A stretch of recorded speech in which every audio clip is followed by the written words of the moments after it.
Hello and welcome back to the StartProto tutorial videos. Today we're going to talk a little bit about the management dashboard and how those can help you gain useful insights on your business from a both day-to-day perspective and long-term. Starting off here, we have a shop quick stats tab that allows us to see the shop kind of at a glance, what's occurred today and what's also occurred week to date.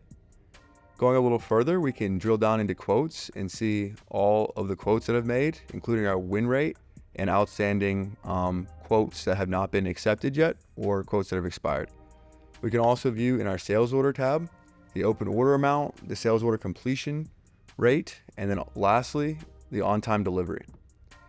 We can drill into purchasing and see the total unreceived value, how much we've ordered, and watch historical purchasing trends as they occur.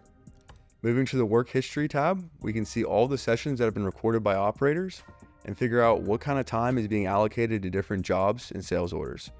In the session screen, we can see a session ID, the started date and the duration, number of parts finished, and what sales order or job that was actually allocated for and who did that work. We can also include and attach files afterwards to log additional data to a session to make sure we're collecting and storing in an organized fashion as much data as we can. And if there's a discrepancy in the amount of time we think a session took, by using our edit session tab here, we can actually change the amount of duration that we recorded on a certain session.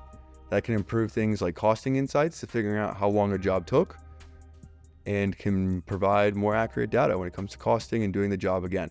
So wrapping up our work history, at the very bottom here, we can see a Gantt chart that displays both the real-time work sessions that are being recorded and historical ones based on the start date and end date you have filtered to.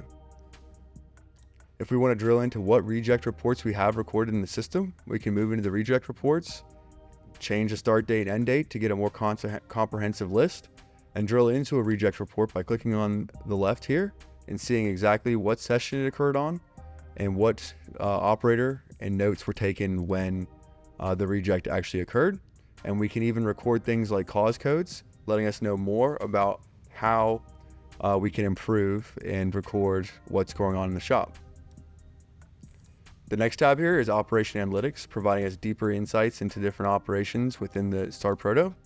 And then lastly, we have comments here that aggregates and summarizes all the comments that have come through the shop so we can quickly sort through them and add them to documentation if necessary.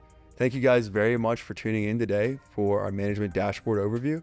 Please like and subscribe, and if you'd like to see more, you can follow the link here for the next video. Thank you.